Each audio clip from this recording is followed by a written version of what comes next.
Oh, wait, where's that? There we go.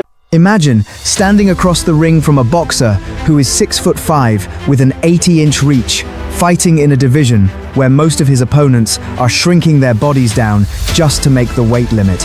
Now imagine that same fighter in the biggest fight of his life, getting his forehead split open by an accidental headbutt in the very first round, blood pouring down his face for the next 9 rounds, and somehow still winning the fight. That actually happened. Emphasis. And the man it happened to didn't just survive it, he became a world champion that night.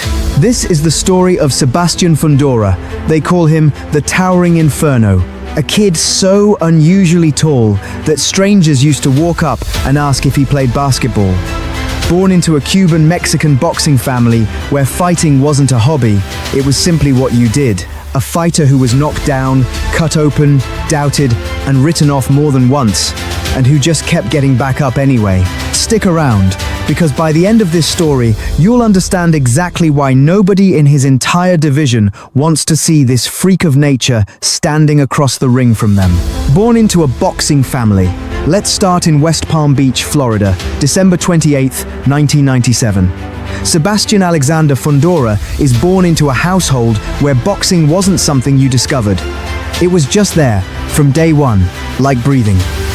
His father, Freddie Fundora, was a Cuban-born former boxer. His mother, Monique, was Mexican, and she boxed too. Between the two of them, boxing wasn't a career path they hoped their kids might choose someday. It was, in Sebastian's own words, simply a sport that we practice, as natural and expected in that house as going to school. Sebastian was the second of 6 children, and here's something remarkable. Every single one of those siblings ended up boxing at some point. His older brother, Alberto, his brother, Freddie Jr., and eventually his younger sister, Gabriela, who would go on to become one of the most dominant women's champions in the entire sport. Sebastian first stepped into a boxing gym at 8 years old, at his father's own gym, a converted office building back in Florida. "I loved boxing from the moment I tried," he later said.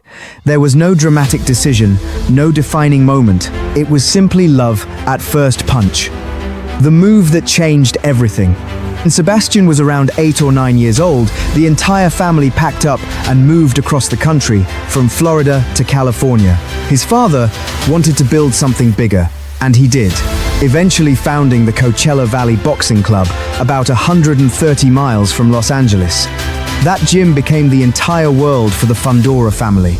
Sebastian trained there every single day, alongside his siblings, under his father's direct supervision. There was no separating boxing from family in that household. They were the exact same thing. But here's something that made Sebastian different from almost every other kid who ever walked into that gym, even his own siblings. He kept growing, and growing, and growing. By the time he was a teenager, he was already towering over other fighters his age. People on the street used to assume he played basketball.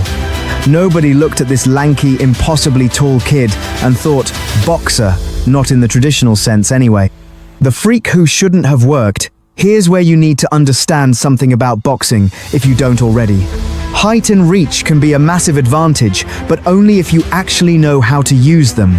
Plenty of tall, lanky fighters throughout history have been awkward, easy to hit, unable to generate real power because their frames worked against them instead of for them. Sebastian Fundora should have been one of those fighters. 6'5", sometimes listed even taller, fighting at 154 pounds, a weight class where most of his opponents were built low to the ground, compact, powerful, and forced to shrink themselves down just to make weight. Instead, Fundora turned his freakish frame into a weapon, a southpaw stance. An 80-inch reach that most opponents had simply never had to deal with before. He made his professional debut in September of 2016, stopping Jose Cardenas in the very first round. And from there, the wins kept coming. The fight that proved he could suffer and still win.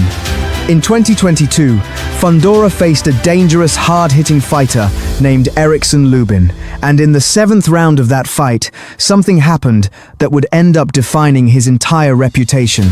Fundora got knocked down. Think about what that does to a fighter with his frame. All that height, all that reach, none of it means anything once you're on the canvas. And everyone watching starts wondering if the freak of nature story was just a highlight reel waiting to be exposed. But Fundora got up, and in that same round, he landed a devastating counter that completely shifted the momentum of the fight. By the 9th round, Fundora had stopped Lubin. The Ring magazine named that exchange the Round of the Year. That win did two things.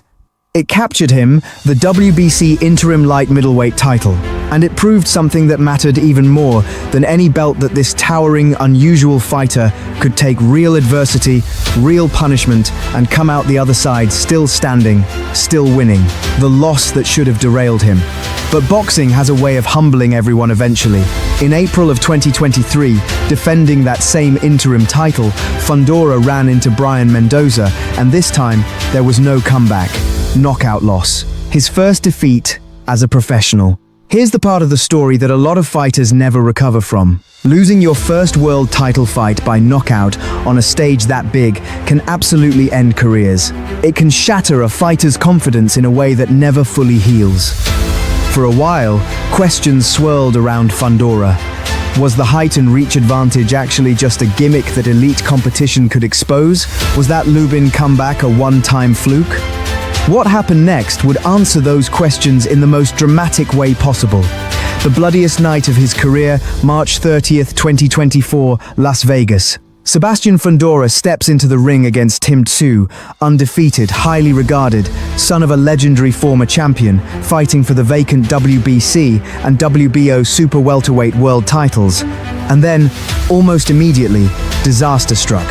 An accidental clash of heads in the very first round left Fundora with a deep, ugly cut across his forehead. Blood started pouring down his face, the kind of cut that in a lot of fights gets stopped by a doctor within a round or two for the fighter's own safety. Fundora kept fighting. For the next 9 rounds, that cut kept bleeding. His face, his gloves, the canvas beneath him, all of it stained red, over and over, round after round. Here's what should shock you about that night. Fighting through a wound like that isn't just painful, it affects your vision, it affects your balance, your composure, your ability to see punches coming. Most fighters dealing with that level of blood loss and pain completely fall apart mentally, even if the doctors allow them to continue. Sebastian Fundora didn't fall apart. When the final bell rang and the scorecards were read, it was a split decision, controversial, hotly debated by fans and analysts. But Fundora's hand was raised. New WBC and WBO super welterweight world champion, a family business built on gold now. Here's a twist to this story that makes it even more remarkable. Sebastian wasn't the only Fundora chasing history. His younger sister, Gabriella, nicknamed Sweet Poison, had been building her own extraordinary career in the flyweight division. Trained by that same father at that same Coachella Valley gym, sharing the same relentless work ethic that had shaped every single sibling in that household. By November of 2024, Gabriella became the undisputed flyweight champion of the world, holding the WBA, WBC, IBF, and WBO titles simultaneously. She was named Female Fighter of the Year. She became the youngest boxer, male or female, to become a fully unified champion during the entire 4-belt era of the sport. For a brief stretch, Sebastian and Gabriella Fundora made history together, the first brother-sister duo to hold world titles at the exact same time. Think about what that means for a family that started out training in a converted office building in Florida. 2 world champions from the same household, trained by the same father at the exact same time. Defending the throne since capturing that title against Tszyu, Fundora has continued proving that win wasn't a fluke. He's defended his belts against dangerous, credible opposition, including handing former unified champion Keith Thurman his first ever TKO loss. A statement win that silenced any remaining doubters about whether the Towering Inferno belonged among the elite of his division. Think about the trajectory here. A kid who was knocked down in a career-defining fight. A fighter who suffered his first professional loss by knockout in a title fight on a big stage. A champion who bled for 9 straight rounds and still found a way to win. Every single time boxing gave Sebastian Fundora a reason to fall apart, he simply refused. Why nobody wants this fight? Here's the twist that explains the title of this video. Ask any trainer in the super welterweight division, privately, which fighter they'd least want to prepare for, and Fundora's name comes up constantly. It's not just the height, it's not just the reach. It's the combination of all of it, a fighter built like nobody else in his weight class, who has already proven he can absorb real punishment, real adversity, real blood, and still find a way to win when the scorecards matter most. Most tall, awkward fighters get solved eventually. Somebody figures out the blueprint, gets underneath the long jab, closes the distance, and exposes the weakness. Nobody has solved Sebastian Fundora yet, and every fight that goes by without an answer makes him more dangerous, not less. What this story really means, step back and look at where this all started. A kid in a Cuban-Mexican boxing family, in a converted office building in Florida, who grew taller than anyone around him ever expected, the kind of height that in almost any other sport would have been a clear advantage from day one. In boxing, it was supposed to be a liability, an awkward frame that elite fighters would eventually learn to exploit. Instead, Sebastian Fundora turned being different into being feared. Emphasis. He turned every doubt about his frame, every knockdown, every loss, every ounce of blood spilled in that ring, into proof that he belongs exactly where he is. That's the real story here. Not a freak of nature who got lucky with his genetics. A fighter who took what made him different, and instead of hiding it, built his entire career around making the entire division afraid of it. If this story gave you a new appreciation for a fighter who doesn't always get the credit he deserves, go ahead and hit that subscribe button. There are so many more incredible stories like this one still to come. And let me know in the comments, do you think anyone in the super welterweight division can actually solve Sebastian Fundora? Thanks for watching. I'll see you in the next one.